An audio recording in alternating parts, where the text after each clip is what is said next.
السلام علیکم ورحمۃ اللہ وبرکاتہ۔ ان الحمد للہ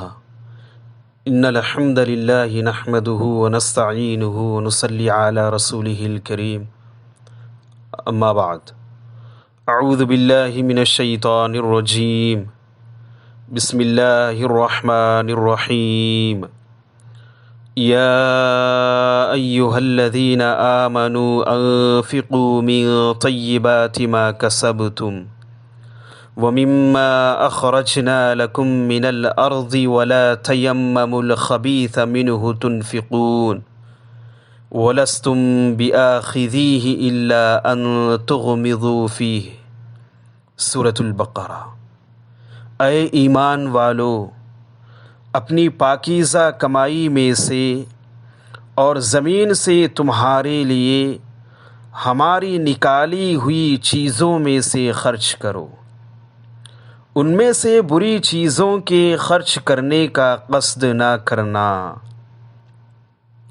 ان میں سے بری چیزوں کے خرچ کرنے کا ارادہ نہ کرنا جسے تم خود لینے والے نہیں ہو۔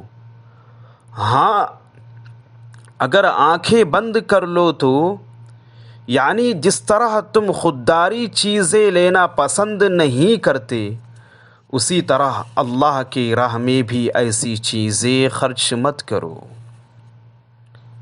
پیارے بھائیوں، عزیز دوستوں، عفت و عصمت پردہ نشین ماؤں اور بہنوں، اللہ سبحانہ و تعالیٰ کی راہ میں گھٹیا اور ردی قسم کی چیزیں زکوٰۃ میں دینا جائز نہیں ہے۔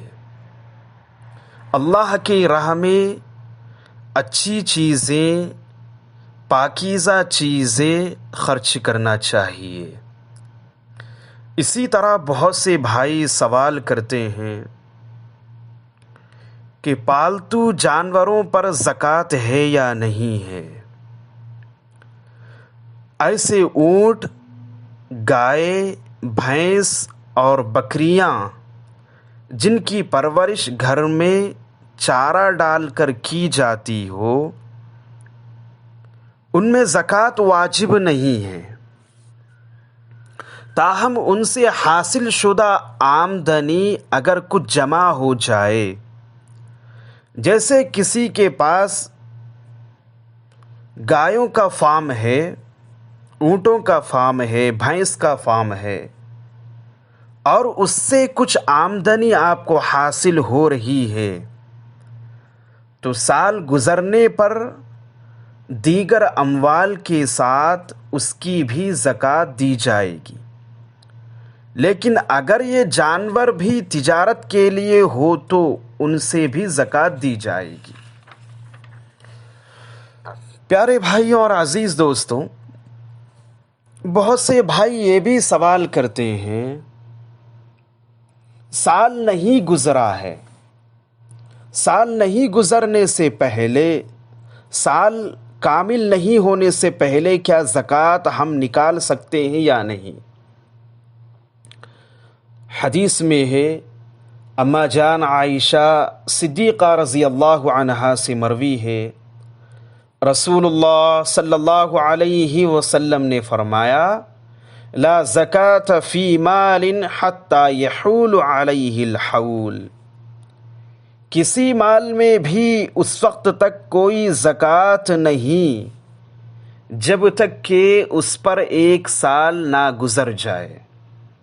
صحیح ابن ماجہ کتاب الزکوٰۃ میں یہ حدیث نقل کیا گیا ہے۔ اسی طرح بہت سے بھائی اور بہت سے بہنیں یہ سوال کرتی ہیں، ہمارے پاس 7.5 تولہ سونا نہیں ہے، 6 تولہ سونا ہے، اور چاندی ہمارے پاس 20 تولے ہے، تو کیا سونے میں چاندی کو ملایا جا سکتا ہے، یا چاندی اگر کم ہو تو سونے کو چاندی میں ملایا جا سکتا ہے؟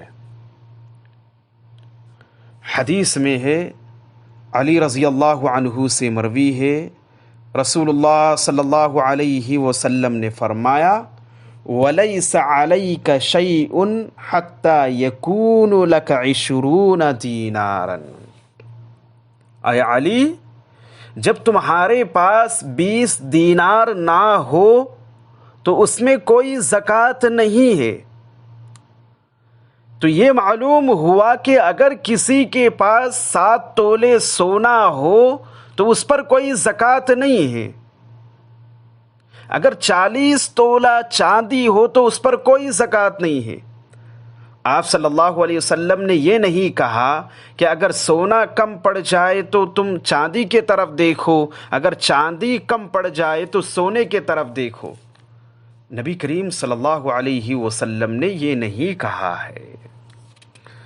اسی طرح بہت سے بھائی زرعی پیداوار کے بارے میں سوال کرتے ہیں۔ زرعی پیداوار کے بارے میں اللہ سبحانہ وتعالی نے قرآن مجید میں ارشاد فرمایا ہے وَآتُوا حَقَّهُ يَوْمَ حَصَادِهِ، سورۃ الانعام۔ اس کی کٹائی کے دن اس کا حق ادا کرو۔ جس دن پھل اتار لیتے ہو، جس دن گیہوں اور دان وغیرہ کاٹ لیتے ہو، اسی دن اس کا حق ادا کرو۔ حدیث میں ہے، حضرت ابن عمر رضی اللہ عنہما سے مروی ہے، نبی کریم صلی اللہ علیہ وسلم نے فرمایا فیما سقط السماء والعیون او کان 10 یا العشر وما سقى بالنضح نصف العشر، وہ زمین جسے آسمان یا چشمہ سیراب کرتا ہو، ایسی زمین جسے آسمان یا چشمہ سیراب کرتا ہو یا وہ خود بخود نمی کی وجہ سے سیراب ہو جاتی ہو، تو اس کی پیداوار میں 10واں حصہ زکوٰۃ ہے۔ یعنی جو بھی پیداوار آئے گا اس کو 10 حصوں میں تقسیم کر کے ایک حصہ اللہ کے راہ میں نکالا جائے گا۔ اور جسے کنویں سے پانی کھینچ کر سیراب کیا جاتا ہو، جس کے اوپر محنت ہوتی ہو، مال خرچ کیا جاتا ہو، اس کی پیداوار میں 20واں حصہ زکوٰۃ ہے۔ یعنی جو آپ پیداوار نکالتے ہو اس کو 20 حصوں میں تقسیم کر کے پھر ایک حصہ اللہ کے راہ میں زکوٰۃ نکالنا ہے۔ صحیح البخاری کتاب الزکوٰۃ باب العشر فیما یسقی من السماء وبالماء جار۔ اللہ سبحانہ وتعالی سے دعا کرتے ہیں رب کریم ہم کو اللہ کی راہ میں بہترین مال زکوٰۃ ادا کرنے کی توفیق عنایت فرمائے۔ سبحانک اللہم و بحمدک ونشہد ان لا الہ الا انت نستغفرک ونتوب الیک۔